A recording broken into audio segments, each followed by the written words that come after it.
Hello there, good afternoon. I welcome all our esteemed viewers from around the world to the POLITY. The POLITY is a program that takes a deep dive into the political events unfolding within Nigeria and even beyond the shores of the country. We'll open our telephone lines in the course of the show and also introduce my special guest who will be joining me on the show. But before I do that, my name is Maucauley Hunohashi. Before I do that, let me take you up to speed with news-making headlines in the polity. President Bola Ahmed Tinubu has issued a directive to reduce the size of Nigeria's official delegation to the forthcoming United Nations General Assembly meetings in New York, United States of America. This directive was disclosed by the Chief of Staff to the President, Honorable Femi Gbajabiamila, on Saturday in Abuja during a one-day retreat organized by the State House Management for heads of government agencies under its supervision. Addressing participants at the retreat, the Chief of Staff said the decision to streamline Nigeria's delegation to the 79th session of UNGA in September is part of the administration's commitment to ensure prudent management of resources and reduce the cost of governance. And now back to politics in Nigeria. The national chairman of the ruling All Progressives Congress, APC, Dr. Abdullahi Ganduje, has described as fake the posters currently circulating on social media claiming that Dr. Abdullahi Umar Ganduje is going to run for the presidency in 2027 with Imo State Governor Hope Uzodinma as his running mate. Ganduje, who spoke through his Chief Press Secretary Edwin Olofu in a statement in Abuja, described the development as entirely false and malicious piece of fake news. The statement added that Dr. Abdullahi Umar Ganduje remained unwaveringly loyal to President Bola Ahmed Tinubu and is fully committed to supporting the president's vision and leadership, urging the public to disregard the fabricated story and refrain from spreading unverified information, beg your pardon. And now moving to petroleum matters, the Nigerian National Petroleum Company Limited has vowed to end the queues for premium motor spirit, popularly called petrol, by midweek. NNPCL also declared that it did not owe international oil traders $6.8 billion as claimed in some quarters, a development which some industry watchers describe as a major reason for the widespread PMS scarcity in Nigeria. In a press statement on Sunday, the chief Corporate Communications Officer of NNPCL, Olofinyokum, said the NNPCL regrets the tightness in fuel supply witnessed in many parts of the country, which is as a result of distribution challenges. The company further urges motorists to shun panic buying, as it is working round the clock with relevant stakeholders to restore normalcy. On that note, we're going to take a short break after this brief news-making headlines. When we return, I will introduce my guest who will be joining me in the studio and open the telephone line so that viewers can call in to make the program interactive and conversational. Please stay with us.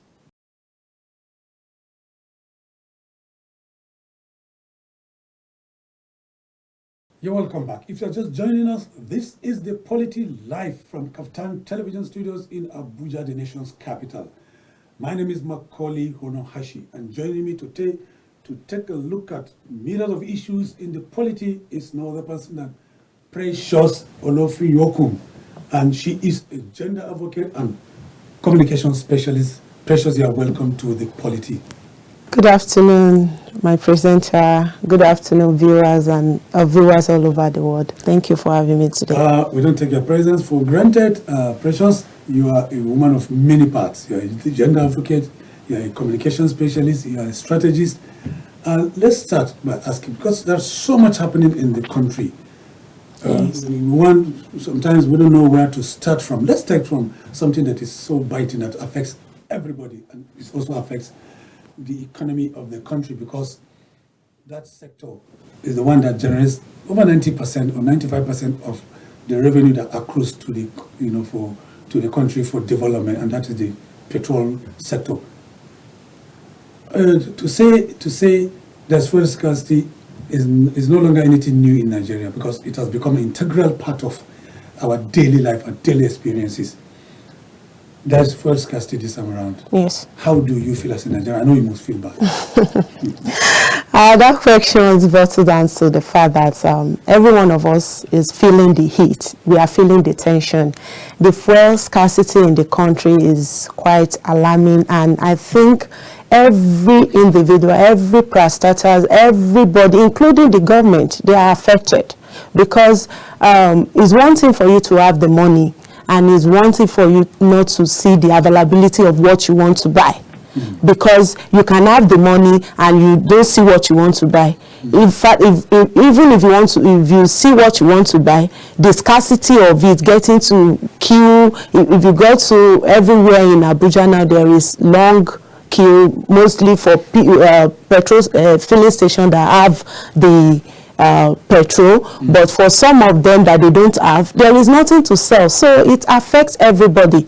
There won't be a lot of income for people that are selling, because they won't be able to make profits because they don't have goods to sell. So the scarcity is affecting both the sellers and the buyers and the consumers. Is really affecting everybody. So it's something that is affecting us all. In a press statement yesterday, the NNPCL tried to clarify an issue, because news has made the rounds on social media, especially, and it got traction on social media. Yes. That the NNPC is owing some companies, international oil traders, a whopping $6.8 billion. You know, when you begin to hear such comments, Nigeria is a country where citizens are full of cynicism. They don't believe anything emanating from government, any information emanating from government. What's your take on that? My take on it is that, according to the news you read earlier, you said that the NLCPCL, they actually denied the allegation that they are not owing any marketers outside the shore of Nigeria or owing anybody. So I think, since they've denied the allegation, if all the marketers that allege them, actually, if they are actually owing them, they should come up with evidence and show the evidence that the NLCPCL are owing them on a ground that this thing is actually happening. And when we talk about the petroleum sector, they should stop talking. We want to see. Let's see what they are doing. Let's see that this product is available for every one of us to consume. We are tired of the talking. We want to see workings. No. Thank you. Now, Precious, it also talked about panic buying. Panic buying is a cliche that has become part of the Nigerian lexicon. Yeah. Why do Nigerians engage in themselves in panic buying? Okay, I think it's not all about Nigeria alone. For example, if somebody give you an hint now that, oh, there is going to be scarcity of a product, a particular product, in the next few weeks, as a buyer, as a consumer, you will want to get that product, because this is what you use in your day-to-day activities. So you want to get the product so that you have it in order to make good use of it when the availability is no longer there. So I think it's not about Nigeria alone. Every consumer that wants to consume a product will actually engage in panic buying when they know that that product will become scarce and there will be scarcity of it in the market. Well, Nigeria used to be the sixth largest producer of oil in the world. I must confess to you that I don't even know our position today, because of the perennial challenges that we've been having in the oil sector. It's so shrouded in a lot of controversy. Now, how do you feel that a country, the most populous black nation on earth, and a country that ought to be the giant of Africa, exporting lots of things, not only petroleum products, is facing this kind of challenge in the oil sector? I think that boils down to the fact that, are we still the giant of Africa? I think so. Don't you think so? Because for you to refer to a country as giant definitely some things must have been put in place. Like what is happening to our security? What is happening to this one that we are discussing, petroleum? What is happening in terms of our governance? What is happening in terms of our policies and welfare and humanitarian affairs? So, looking at all of these things, are we still the giant of Africa?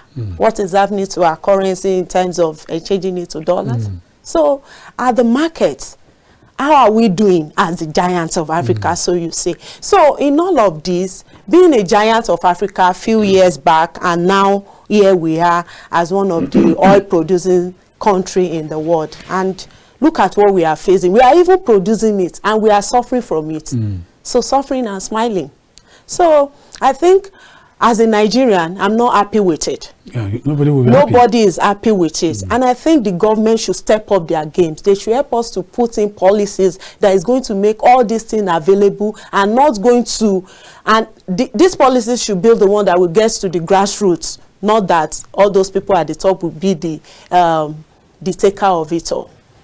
Well, my producer is going to display the telephone number on the screen so that viewers can begin to call in. It is right there. You can see it. Viewers begin to call in so that you can make the program interactive and very, very conversational. With me here in the studio is still Precious Olofinyokum, gender advocate and communication specialist. We're discussing oil industry, the challenges that Nigeria is facing currently. Now, there are many countries that are blessed with so much, but Nigeria is, I've discovered that Nigeria is more endowed than so many nations that they are doing very, very well. I've never heard of oil theft in Angola. They are blessed with petroleum. Yeah. I've never heard of oil theft in Saudi Arabia. You know, they have Aramco. I've never heard of oil theft in Brazil, even though Nigeria and Brazil were at par before colonial era. You know, but even in the US, you hardly hear, you don't hear oil theft. But why is oil theft part of our existence? I think the reason is because there is no implementation of laws in Nigeria. We have a lot of laws in place. Okay, for example, in the bunkering and theft of petroleum, there are laws in place that, okay, if somebody actually engage in this act, this law should take its place. But there is no implementation. There is nobody that have been like, okay, we actually, when this ship were going with our petroleum, we intercede it and some people pay for it. No. It has always been like, oh, we interceded this so barrel of petroleum, and that was it. Nothing happens. So another person can go against lack of transparency. Yes, there is no transparency, there is no accountability, there is no implementation of law. So, but did you know that security agents, security officials bribe their way to be posted to oil-producing areas? For pecuniary reasons. These are allegations. This is Nigeria. Anything can happen, but I don't have that fact. So maybe allegedly it is possible. There are allegations. Yes. So if there are allegations that once you are posted there, after your tenure, you can come back a wealthy man. This is Nigeria, like I said. You can sleep as a poor man, and the next day you wake up as a billionaire. Okay. How auspicious is the Dangote refinery today in terms of the challenge Nigeria is facing with the oil sector? It's a welcome development, you know, definitely. But there was this back and forth between Dangote and the NNPC. And the regulatory body. So what's your take on that? I think what my thought about that is the fact that maybe on the part of Dangote, they are expecting him to put some things in place. Like I heard the regulatory board director speaking on a TV station to talk about when they went to an oversight inspection of the refinery, that they made him to understand that there are some things should be put in place. But above all, we cannot shed away from the fact that there are some powers in place playing behind the scene, that, oh, maybe this is not going to work. This because Dangote himself came out to say that there are cabals that doesn't want to make his refinery work. So these things are in place, it's happening, but I think for the common man, for the people at the grassroots, it's not the best thing. They should just work in NNPC with the regulatory body. They should just find a way to make that refinery works, because Dangote is one of our, let me say, our star boy in Nigeria. He has been in business, he has been investing all his life in this country. So I think it's something that we should all rally around him to make that refinery work. NNPCL, the full meaning is Nigerian National Petroleum Company Limited, registered as a limited liability company, but it's still, serving the responsibility of being a regulator. Should I be so? I don't know what is in their heart. It's not supposed to be so. Okay. But at the same time, I will still go back to my point. This is Nigeria. Anything happens and anything goes. Now let's shift gears to insecurity, which is also a very huge challenge. Since kidnappings reared its ugly head in 2011, it has persisted, and a huge amount of money has exchanged hands. In the last count, Nigeria lost, kidnappers suffered untold hardship, parting with over 380 million naira as ransom. Just recently, precisely on Thursday, about 20 medical students were abducted at along Otoko, in Benue State, somewhere in Benue State, Otoko, on their way to Enugu. This is 4 days today. Nothing has been heard about it. That's a very heartbreaking situation, and for everybody in this country, I think we need to be aware, and we need to know that kidnapping is a very big thing now that is happening in our society day to day. So, and is something that we should not condone, that we should speak against, we should voice out against it. Those medical students, the 20 medical students that have been kidnapped, I think I read it on, one of them was on Twitter tweeting about it. I saw his tweet, and I think the next day he sent another tweet that they have been asking for ransom, that they want ransom. And believe me, I've seen a situation whereby some kidnappers, after taking the ransom too, they even end their life. But I don't pray such thing happen to them. We pray that they will come back to us held and healthy by the grace of God. So pardon me for that, sorry. So this thing is something that is not good in our society, and I think the security have been doing so much. I'll still beg them that they should please help us to do more. They should help us to find these 20 students and bring them back to their parents. What would you say about our security agents? How would you appraise their performance so far? Because this thing has persisted, it has lingered, and it can happen to anybody at any given time. Yes, it can happen to anybody, but I think they are doing their best. And I think there is always room to do more. They can still do more, because the lives and properties of every citizen of this country, we trust them, we believe in them, we think they are the one that can secure us. So we still have that belief in them. They should just help us to step up their game in terms of using the modern technologies. Getting to use the modern technologies, they can actually curb this insecurity. Okay, Terrorism Prohibition Act, says no ransom should be paid. But people are paying ransom. Because they want to save their loved ones. They want to save their loved ones. No, we don't pray to be in that situation, because I've listened to experience of people that came out of this kidnappers den. I've listened to them speaking life to me. So we don't pray to be in that situation. So when people are paying the ransom, it's because their loved ones is being held captive, And they like, oh, we need this. Okay, can we make provision for it? Let's rally around. Let's seek for help. Let's ask people. Then they bring out their resources. Some sell their house, their properties, just to pay the ransom and bring them out. So the law is the law, but at least they have to save their own loved ones. I think that's what they are doing. Okay, this payment of ransom issue, I've listened to people who advocate for a cashless economy, that when you don't have cash in circulation, it will be difficult. It may not totally solve the problem. It could reduce it to the bare minimum, because it is access to physical cash that is part of the encouragement for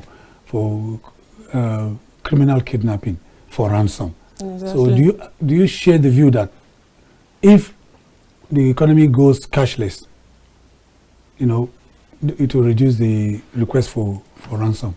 Let's take this call before I answer that question. Hello, good afternoon. This is the POLITY. Hello, good afternoon. This is Ayuba calling from Bauchi. Ayuba from Bauchi, you are a regular caller. Thank you for joining us today on the POLITY. Your contribution, please.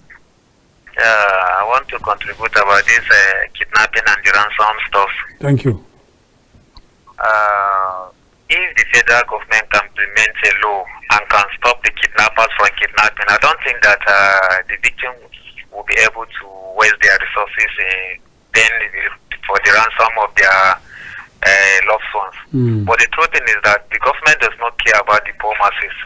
Because let's assume a child of a senator will be kidnapped.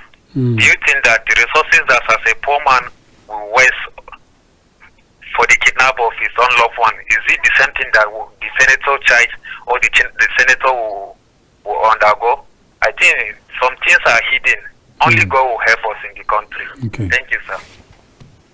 You can hear the despondency in his voice. Yeah. He's resorting to God. Yeah. When there are things we can physically do, as a people. How do you react to that? In addition to that question. Yes, that was a good point he raised, because there is always the role of the government in all of this. The government comes to play. There is always their role there.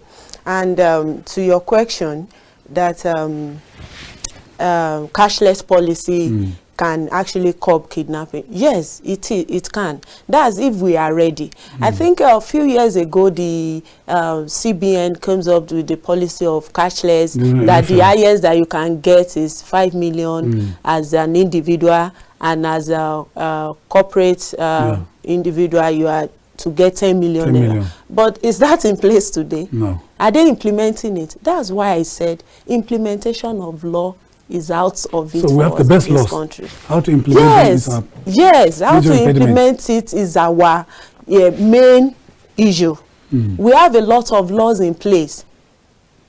So we are not bereft of laws. Exactly. We don't lack laws. Exactly. Implementation is the problem. Yes. So what will you tell in terms of using technology to curb kidnapping? Because these kidnappings happen even within the federal capital city. Yes.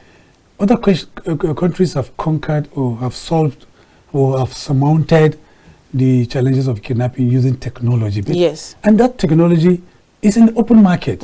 It's not an exclusive preserve of certain countries. Yes. So why are we not moving towards the use of technology? Does it have to do with lack of political will or what? Let's take this caller. Hello, good afternoon. This is the POLITY. Go ahead, answer the question. Okay, I think I said, like I earlier said, that technology has a lot of role to play in curbing insecurity in our country today. If you look at it, okay, look at Nigeria as an example. Most of us use mobile phones, right? Most of us use mobile phone, right? And most of this network have their services, the way they map out their mass in mostly every town. They have mass in every town. Yes. So building a technology that can actually, like, okay, somebody is in so place, he has been kidnapped. There is a way. There is a way our security personnel can actually build a technology that can make them to find out where that person is, and they will be able to bring those people out. Okay. If they are ready to do it. It's technology is is far growing. It's advancing every day. So it's out there.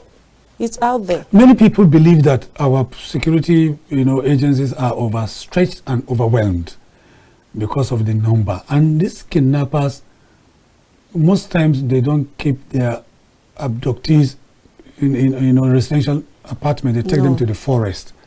There is this advocacy for the formation or establishment of forest rangers. Do you share the same view? Yes. To complement the activities. Yes. Of security agents. Yes. Let's take this caller. Sorry. Hello, good afternoon. This is the POLITY. Good afternoon, sir. Go ahead, sir. Yes, I'm calling from Nasarawa State. Okay, your name? My name is Safiano from Kefi. Safiano, go ahead, sir. Issue of kidnapping in Nigeria. Let's tell ourselves the truth. Our leaders are not ready. To trace kidnapper, if our leader they are serious about kidnapping issue with mobile phone, they can trace everywhere kidnapper is. Because let me bring an example for you. Go ahead. If you post something against government or insult any government or top government official, believe me, before even now, security partner will trace you and get you. Our government are not ready. That is the truth. Thank you. Thank you. Thank you so much. Okay. That, like what I said, that's exactly it. If the technology is out there, but how are they making good use of it? And back to your question, that if I support the forest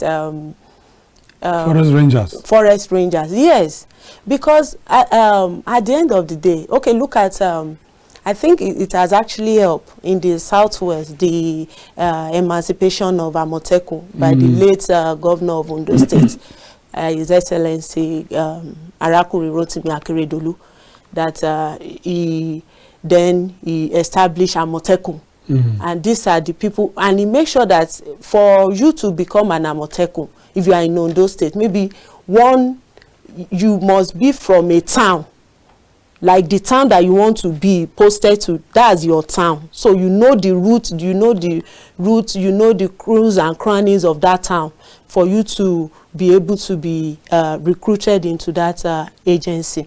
So that being said, I still support it because we all know ourselves and we all know everywhere that we want to know. So it's a good development. Okay, Precious, let's take this caller. Good afternoon. This is the POLITY. We're discussing insecurity in the country. Let's hear your name, please. Where are you calling from and your reaction? My name is Alaji Raju. We are calling from Gunel, Jigawa State. Go ahead with your contribution, sir. It's your show. The issue of sometime I am very surprised. And not only surprised, one wonders what is really going on with us. You see, all this insecurity is happening in a country, a territory called Nigeria. And the territory have states, and the states have local government. And we have a president, we have governor, we have the local chairman, and all of these three types of government, they have security approaches under them. And they always meet regularly. There is not a place, it's not outside Nigeria. The local government there, every month also they have meeting with the chairman of the local government. All these territories are known. The area, there is no area where these people are operating that is not known under the system. It's a very good system. But something is wrong. There must be something, particularly, I suspect that wherever you see this banditry occurring, there is active collaboration between the indigenous there. Because they provide support, sometimes they provide logistics. Where are they getting fuel? Where are they getting food? Where are they getting medicine if they are sick? So you see, sometimes if government alone cannot work well, if you go to all these developed countries, people are cooperating with their government. People are cooperating. Nigerians, we are not, honestly. We only blame. Everybody blames this. This one will blame this. And how can we progress, please? Thank you. How can we progress? How can we go forward? How can we move When you see the issue, Nigeria, I pity Nigeria because it is only Nigeria that you see patriotism lacking. Go to these neighboring countries. Immediately you enter Niger, immediately you enter that, you are demonitored. They don't have the resources like us. They don't have economically they are not like us. Why are they controlling their country? Why do we feel? Simple and clear. Most of us are not patriotic. This country, honestly, it has missed the country, but we, all of us, we have to rethink. We have to like our country, not tribe, not religion. Because the way we like our religion, the way we like our tribe, if we like the country will move. You cannot, for instance, now go to Saudi Arabia. Just because you are Muslim, you can go to Saudi Arabia and preach in a holy mosque. They will arrest you. They will arrest you. Sentiment does not play when it comes to patriotism. You have to have a country for you to practice your religion, whether you are a Christian or religion. But everybody in Nigeria is holding one thing or the other, and the country is left at the mercy of devils. Thank you very much. Thank you very much. You heard him. Yeah, that was a good. He pontificated so long, dwelling on, citizen participation in curbing insecurity. Exactly. Like I said earlier, I said it, we all have a role to play. Yeah. There is a role of the government, there is a role of citizen and individual as we are. So, well, Professor, let me read an alarming figure. There was a research that was conducted based on reports, emanating from 4 national major newspapers in the country, and it says no fewer than 2,140 people were reported kidnapped across 21 states of the country between January and July. That's last month. That one has excluded this month, the month of August. Kidnapped in the country in 2024.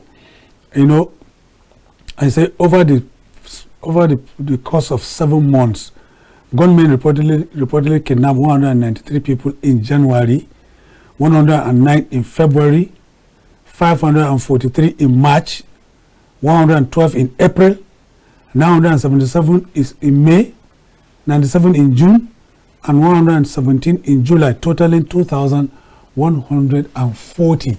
These are all verifiable figures, and we are not even talking about the unreported ones. Just recently, we mentioned 20 medical students that are still in captivity. How alarming is this?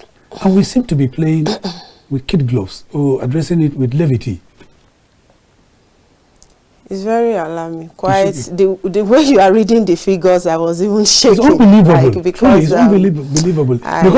Because if it has not directly affected you, you can feel the drift. You can feel it. You can feel the pain. Exactly. But it's quite alarming. I think an emergency should be declared on kidnapping. I think our government needs to step up their game and do better and declare a state of emergency on kidnapping, because it's becoming so rampant now in our society. Okay, only in this year, between January and February, the reports say, and it's empirical, a total of 667 victims were kidnapped in Zamfara, 454 in Kaduna, 252 in Niger. It goes on and on and on, including FCT. Let's take this caller before we go ahead. Hello, good afternoon. This is the Polity. We've lost the caller. 121 in Borno State. Abuja, the capital city, 183. You can imagine where we are, and 117 in Katsina, 60 in Kogi, 47 kidnappings in Ogun, Delta State 35, Nasarawa 31, Oyo 20, Benue 19, excluding the recent one. Let's take this caller. Hello, good afternoon. This is the Polity. Hello, good afternoon. The line seems to be epileptic. Yes, you say it's alarming. Quite alarming. I've not seen sign. Okay, let's take this caller. Hello, good afternoon. This is the Polity. This is the Polity from KAFTAN TV if you are just joining us.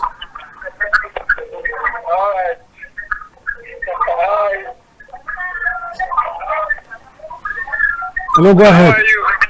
We are fine, and you? Go ahead, please. We can hear you loud and clear. My name is Peter from Adama. Okay, Peter from Adama. Festus from Adama. Festus from Adama, go ahead with your contribution. Okay, my contribution, we need security from Adama right now. Thank you. All right. Thank you so much for the call. He said they need security in Adama. He's concerned about his state. Definitely, you should talk to his governor. Because he's in charge of life and property of that state. Yeah, right. He's the chief security officer of yes. that state. The report went further to say the month of May alone witnessed the most horrific case since the beginning of the year, as bandits abducted over 500 persons, killing 5 in 50 villages in Zamfara state.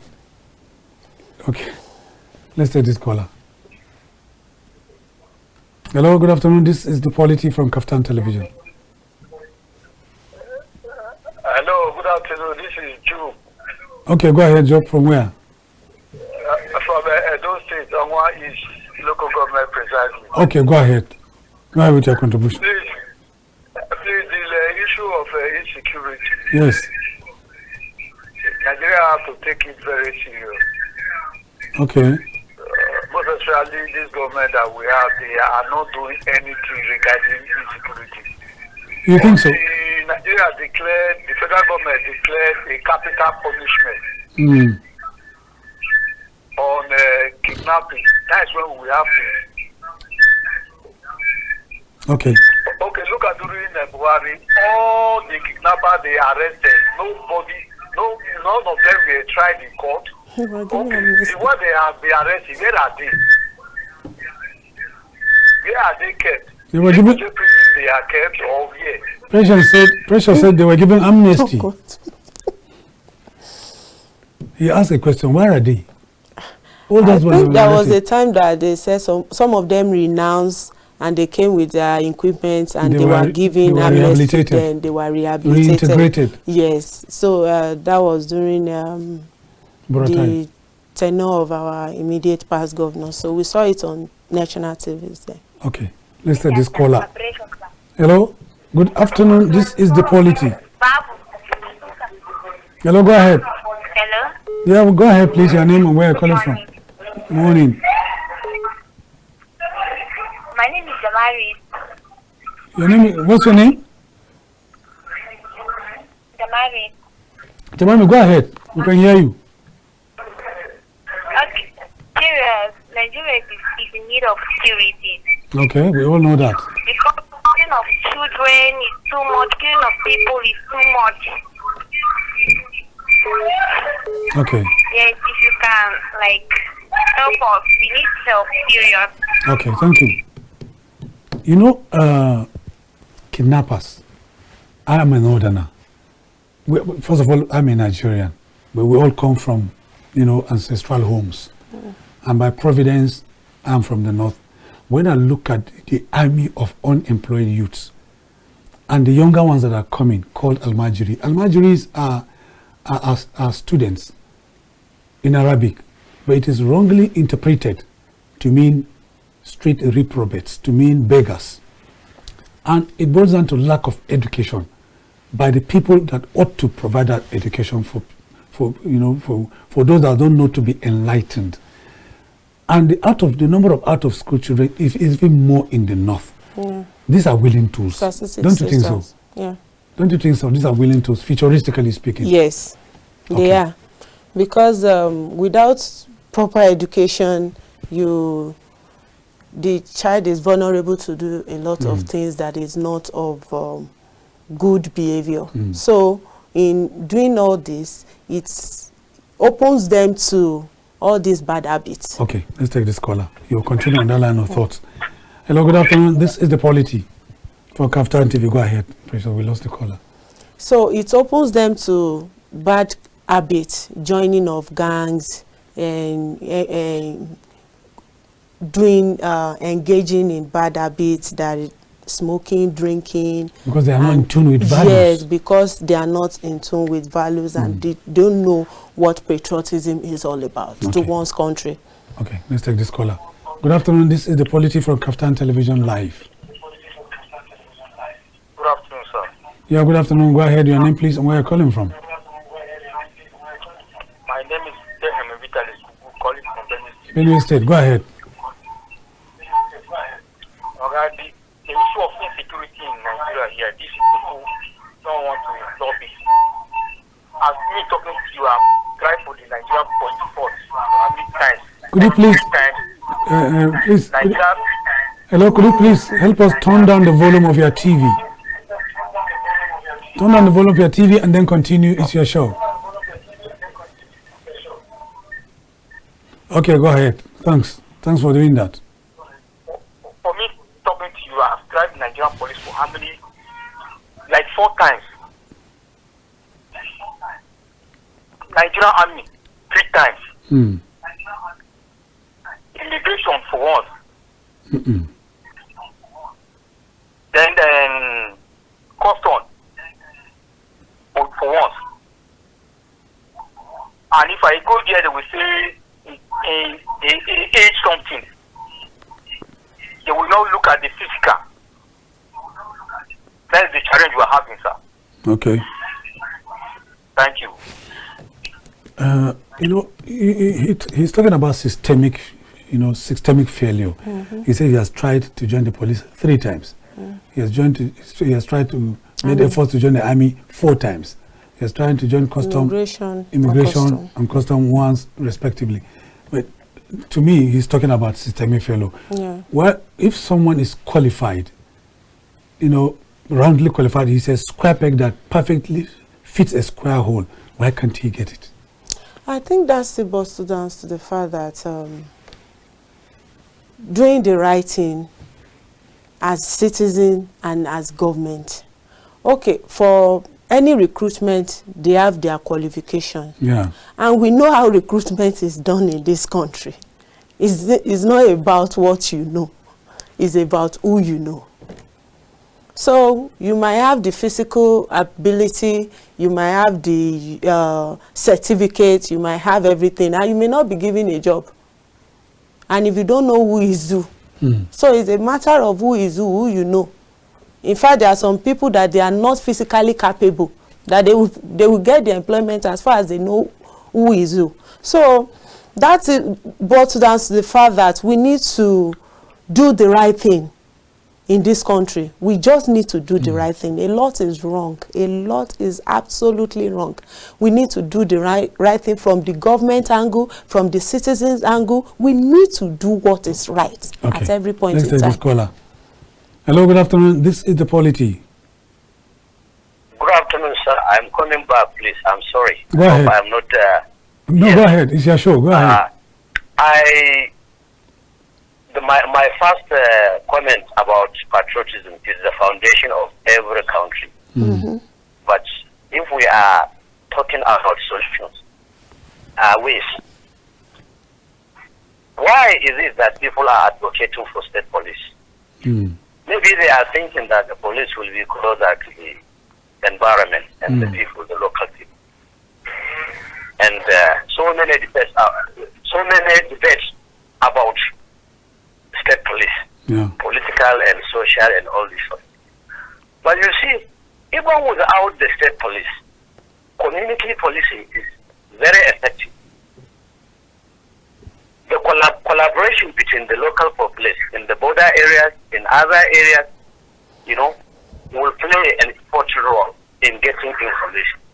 And I have heard so many people talking about technology. There is limitation also about technology. Okay, tell us. You see, 9/11, if you remember about 9/11, there was America is the most technologically advanced country. But here the people were flown aeroplane, under radar and then made, hit the World Trade Center. So technology sometimes is limited. The issue why the Soviet Union those days override the West was because of we can be able to use be able to use our people to get information. Okay. By annexing them, by bringing them near the government and all. So honestly, local policing, community policing is very, very effective. I hope the government will listen to this. Okay. Thank you very much, sir. Thank you so much for calling back. He talked about local policing. Yeah. You know, but there are fears in some quarters that local policing, I don't know the difference, although it's a thin line between local policing and community policing. It depends on the nomenclature you use or semantics. But there are fears in some quarters that they could be misused or used against political opponents by governors. Yeah, I think that's their fear, and that's why they don't want. Do you share that fear?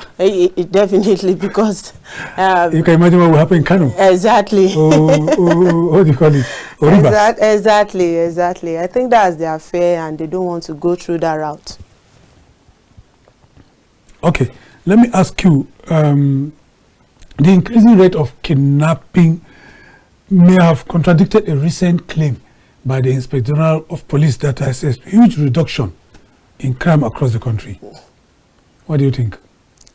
Because with the recent kidnapping... With the statistics, statistics don't lie now. Exactly. Data don't lie. So the data are out there, except maybe they are telling us that the data are not real.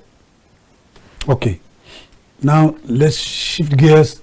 We're going to take a short break. When we return, we're going to shift gears to another topical issue. And then precious Olofinyokum will still remain with me in the studios, and then our telephone line will also remain open. That will be after this short breather. Please stay with us. Hello, if you are just joining us, this is the POLITY live from KAFTAN television studios in Abuja, the nation's capital. My name remains Maucauley Hunohashi, welcoming all our viewers from around the world. Still with me in the studios is precious Olofinyokum, gender advocate and communication specialist. Precious, I don't take your presence for granted. We have been talking about challenges facing Nigeria. Now we're going to shift gears to the diplomatic row that, that caused friction between Nigeria and the Chinese government, and that is with regards to the 3 presidential jets from the presidential fleet of Nigeria. They were seized in Europe by Sogjan company, a Chinese company, arising from a contract. Ogun State government engaged the Chinese company in 2007 to manage a free trade zone, and the contract was revoked in 2015. And then that company, the Chinese company, went to court, and they sought an interim order for the seizure of those 3 jets. And those 3 jets are national assets. And the court said until they are paid $74.5 million, although 1 jet has been released as of yesterday. How did you receive this news? It's quite embarrassing, to say the least. It's actually a national embarrassment to every one of us in the country, and to even think that how that the signing of agreement of the company with the state government of Ogun State actually come to place, and the former governor coming out to tell us that he mistakenly, let me quote him, he mistakenly signed a document. As in, when I read that, I was speechless, because how? So does it mean that every document that comes to your table, you don't look at it, you just sign it? You can even sign your deadlines. So now, we don't even know what is still in the bag. It's this one that we see now, that they just seized presidential jet, which is very embarrassing to us as a nation. And I think the Ogun State government will find a way around this, because we cannot pay for their sin. They can't hold the whole nation at ransom. So I think they should find a way around it to get our presidential private jet back. $74.5 million. They should go and sort it out. Humongous. They mistakenly signed it, so they should mistakenly pay the money. But You know, one thing that comes to mind when this case came up in Paris, our lawyers were informed, the federal government was informed. What was our lawyers doing? What were they doing from what you have been reading? I think with what I've been reading, it's not that they go to sleep. One thing about cases is that they deal with facts. Case deals with facts. Yeah, facts available to the Yes, to facts the judges. available to the judges is what they will place their judgments on. They won't even think about it whether it's national assets or is the state asset, as far as it's from Nigeria, and the people that are engaged in these activities are Nigerians. So they see it as, okay, Nigeria. They don't see it as, okay, maybe, for example, in US, maybe it's Los Angeles or it's New York or something. No, US is US, United States of America. So they see Nigeria as Nigeria. They don't see it as Ogun State government or something. So I think that is what is based on it. Our lawyers can be there. They can even, can challenge the judgment and all that. But if it is facts, and what is in the presence of the judge is like, oh, this is a fact, so he's going to do the right thing.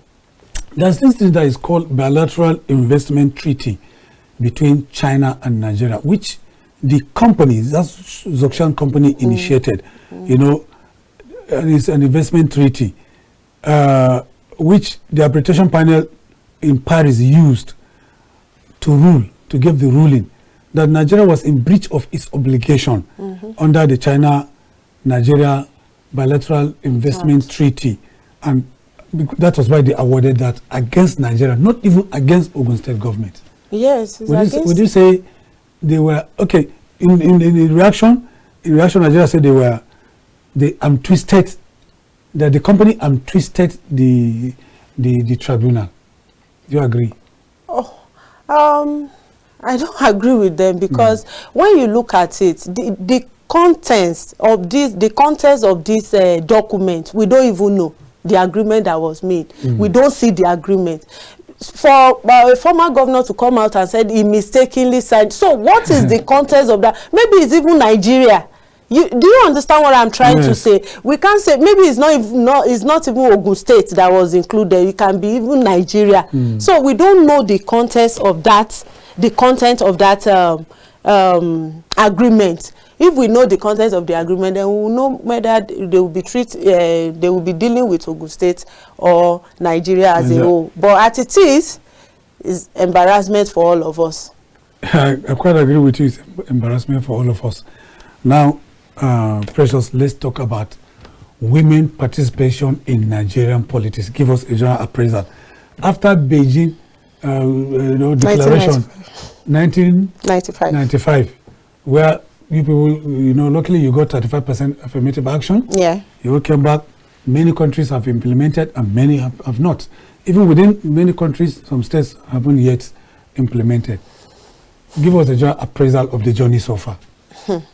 After Beijing. We are nowhere. We have, as a country, we are nowhere. Because after Beijing 1995, looking at it, after that, a lot of women stood up against, stood up for it, they fought for it, and they got it. Sorry, we're going to take a commercial break, and when we return, we'll continue with the conversation. Please stay with us.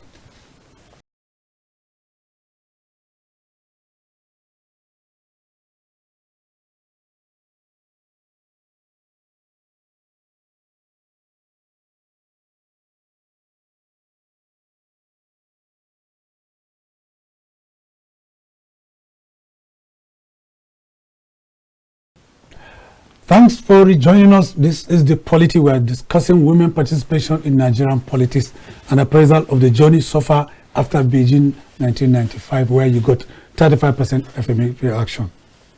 Yeah, as a country, as Nigerian, I think after that affirmative action of 35%, do we have it today in Nigeria? No. If you look at it from the House of Reps, I think we have only 12 female in the House of Reps. While at the Senate, we have only 3 women at the Senate, out of 109 Senate or 107 or so, if I'm right. We have only 3. as women senators. And if you look at Nigeria, 3 is a drop. Yes. From the previous outings. Yes. I think look at it today. We have 36 states in Nigeria. There is no governor. There is no female governor. Yeah, we have governors. There is no female governor.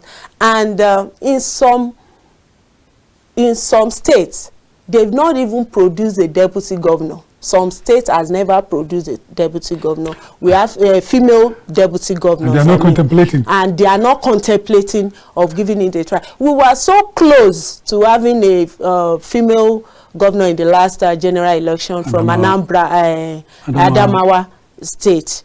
But at the end of the day, we were even jubilating. I was even on my social media and jubilating and all that. But at the end of the day, we lost that. So where are we? A lot of women are sidelined in politics, in governance. I will say now we look at when you look at the numbers of women in the cabinet of His Excellency President Bola Ahmed Tinubu. When you look at the women in his cabinet, he has actually tried. When you look at the women as ministers, as essays, he's really trying. He has put women in some strategic position, but it's not enough. We want more. We want women to be voted for. We want women to all key positions in this country, and I think giving women those opportunities to have positions in this opportunity is going to take the country to a far place. Because when women handles, when women manage, you know, when women are managers, we know how to manage resources. Put the resources of this country into a woman's hand, you will see the changes we have been clamoring for. So we require and we want more women participation in politics. Well, Precious, you and I know that elected offices or power is not given a la carte. It's like a buffet. Yeah. You reach out and grab what you feel, you'll be all right with, what is palatable for you. Yes. Now, what is that team, from your own perspective, that is militating against the emergence of women, to attend elective offices in Nigeria? I think a lot of issues is around it. The social norms, the way people see women in politics. Around there, if you there is a stigma to any woman that venture into politics. No, this one cannot listen to her husband at home. This one is she wants more power, and women that have power, they are not submissive at home. They come with that narrative, and it's not so. It's not like that. And there is this financial discrepancy, like, okay, the men, they have more money and women don't have more money, so they can't contest for an election and they will win. And it's not supposed to be. Okay. It's supposed to be made plain, made equal. Let everybody have access to it. What you are having access to as a man that is giving you that money, give a woman access to it too. Okay. Let her make her own money. Talking about access, I know that all the political parties have women leaders. Yes. And their delegates. Yes. All the ward, from the ward level to local government level to state to the national level, all the political parties have women leaders and they are delegates. Yes. Now I remember a case in point where Professor Sarah Jibrin, threw her heart in the race to contest for the presidency of this country in Lagos. During the primary election, she got only 2 votes. Yes. Which means she got her own vote and that of another woman. Yes. Clearly what played out was that women did not vote for her. Do you believe some people when they say women are their own problem? No, I don't believe in that narrative. Women are not the problem of another woman. Okay. No. When you look at the total number of this so-called women leader from the grassroots, from the world level to the national level, if you count them, they are not even 1/4 of the men that are coming for convention or congress. Okay. They are not. So most of them, they have the way of manipulating women to their advantage. Yes, they will manipulate them. Oh, you want to vote now. When you have 4 votes, instead of you losing 4 votes, why don't you join the vote to our own? And that is it. The moment that we can make all the party leaders like party leaders so open to all the genders, then we are ready to go. But in a situation where you said, okay, the chairman of the party must be a man, the secretary of the party must be a man, the PRO of the party must be a man, the only woman you have there is the woman leader. Even the youth leader is going to be a man. So what are we saying? There is no equality in all of this. So we need to do more. We need to act more. We need to put more women in strategic positions so that we can get the value of what we are clamoring for, so that we can get the answers to the questions that we are asking. So that's what we are asking. They should give us more space, more opportunities, so that we can make this country a better place for us all. There was a governor in one of the northeast states that appointed a man in the office of Commissioner for Women Affairs for 4 years. How would you react to that? Is it a mismatch? A very mismatch, like a very mismatch. It was not expected. In fact, it's even odd. How can you appoint a woman as a man as a commissioner for women affairs? What does he know? What are the issues that he know that is affecting women? Well, and when we are talking about all these issues, they will make it seem as if why women? Yes, why women is because women are the only one that can make things right in this country. I'm still saying it. I keep saying it. If you give a woman to be a president, okay, look at it now. We thank God. In the next by November, I'm throwing my weight behind Kamala Harris to become the United States president. Really? So when yes, I pray. Is it just because she's a woman? Not because she's a woman. She has all what it takes. Look at Kamala. Look at her credentials. Look at all she has achieved. She has what it takes to be president of that country. So who says we don't have a lot of Kamala Harris around the world? Americans are saying that it's today at the convention in Chicago. That should be unveiled so that her pedigree will be made known to the entire American electorate. So they don't know so much about her. Her political history. They know so much about her. Okay, go ahead. They know so much about her. And definitely in the coming days, a lot will be unveiled. A lot will be unveiled. So yes. There will be. But I'm with her. Yeah, with Kamala Harris. Yeah. All right. People are lined up for speeches, even including Hillary Clinton, Michelle Obama. Yes. They are going to and all of them have thrown their weight behind her, because the Democratic Barack National Obama Convention, called her. Which is starting today. Yes. In Chicago. Yes. Okay. Now you're advocating for what percent do you think? Do we still talk about percentages for women when you already have 35%? That 35% is too small. And even when it is small, did you give it to us? No. You people did not give it to us now. We requested for just 35% out of 100. And you still have 65. But that 35, how much do you give to us? Maybe 1%. So you don't believe it's a man's world? It's not a man's world. We are going to take over. Your has changed. We are going to take over. It's not a man's world. We are going to take over. It's just a matter of time. We're going to create a role reversal. It's a matter of time. We had a president who said the role is the other room. That's on the letter. No, and when you look at him, even when he said that, when you look at his regime, he actually appointed a lot of women to some key positions as ministers. So kudos to former President Muhammadu Buhari. But you know, Precious, Nigerian women are doing us proud internationally. Exactly. I don't want to begin to reel out their names. We know them. From Ukojo to Ezekwesili to Amina Mohammed, the deputy. You know, for the first time, we have a deputy at General, the United Nations, you know, Deputy Secretary General. Yeah. I mean, a woman from Gombe State. We have so many of them doing well. If you go to the UK, in the Parliament, we have about 6 Kemi Bako and women. So on and so on. They are doing us proud. Yes. But back home, the reverse is the issue. Why is it so? We have a lot of Nigerian women doing us proud.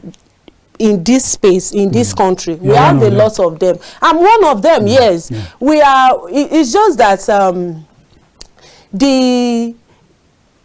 of us we have a lot in us, but the space is not open for us to be able to occupy us. A lot of us have a lot of things. Nigerian women are doing amazing things. I want you to react to this question. Okay. In terms of technology, in terms of health, in terms of banking industry, they are making us proud. Exactly. They are doing well. Nigerian women are doing well. So if you can, anybody that is hearing me now, all our viewers, if you can, in the next election, if you can put a woman as your president, then definitely you enjoy the country we call Nigeria. Talking about advocacy for Nigerian women president, Nigerian women have been given opportunity, to occupy the space politically. And I'm landing somewhere, and I want you to react to this question seriously. And what came out of it is huge embarrassment, accusations of embezzlement, of misappropriation of funds.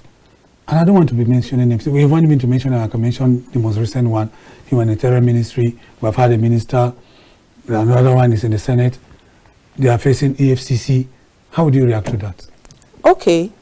This woman that you mentioned, I know it's an embarrassment woman. Hold on, it's not. Hold on. This woman that you have mentioned that they've one way or the other, there are allegation of misappropriation and all that to them. It boils down to the fact that it's a general thing. Yes, so it's not. Which means you should not generalize that women should be given the chance, not all women. What do you say? So, which means, in the same vein, you should not generalize that all women should be given opportunity. But all men are given opportunity. Does that mean that some men are not? Does that mean that, see, the people that wreck this country to this level today are your gender? And you know. But with collaboration. That are still wrecking the country. With collaboration of women. No. Why would you say I disagree. We've had women ministers. Yes. There is only the number one position that we have not had a woman, and number two.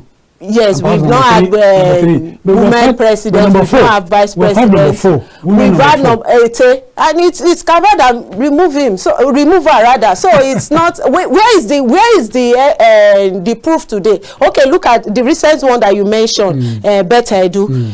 The president asked her to step down, of which she did, and they said the EFCC should do their findings. Where is the findings? What are they telling the Nigeria? Are they accepting that she actually did all that or not? They should come and then they should make it known to the public. For me now, until proven guilty in court, you are innocent. So that is it for me. So what is the way forward for Nigerian women as we wind down? I think the way forward for Nigerian women is we should participate. Participation is key. Power is not given. You take power. You take it into your hands. So you should participate. You should be involved. You should not wait until, I want to stay until they call me to the table. Be at the table. Even if they don't allow you to the table, be at the entrance. Know that you are there knocking, disturbing them. For example, agitate, talk about things, call the governor of your state to order and not. That's what I do in my state. Whenever there is an issue going on, I call the governor of my state. Sir, it's not supposed to be like this, it's supposed to be like this. So you make yourself, you create value for yourself. So as a woman going forward, be involved in political activities, be involved in politics, be involved in governance, be involved in every activities that is going on around your vicinity. There are many women who look at feminism from the prism of self-adulation. They look at it as if it's a competition, or between men and women. But from what you are saying, it's collaborative. Yes. I think feminism, a lot of people don't know the meaning. And most of people that know the meaning actually are misusing it. But the good people that know the meaning of feminism and what they are fighting for, what they are agitating for, don't let me use the word fight, what they are agitating for, they know that is a good cause. Like my mentor will say, if you don't know the meaning of feminism or what feminism is about, just shut up. Feminism is not a war against men. No, it's not a fight. It's not a war. What is it? It's an equality, asking for rights, what belongs to you, what you should have access to. I should be able to have access to it too. What as the company that is giving you an employment because you are you're a man, should not say that, okay, because you're a woman, we cannot employ you. No. So you are not the weaker sex? No, we are not weak. We are not the weaker sex. Okay. Can you go to Sambisa?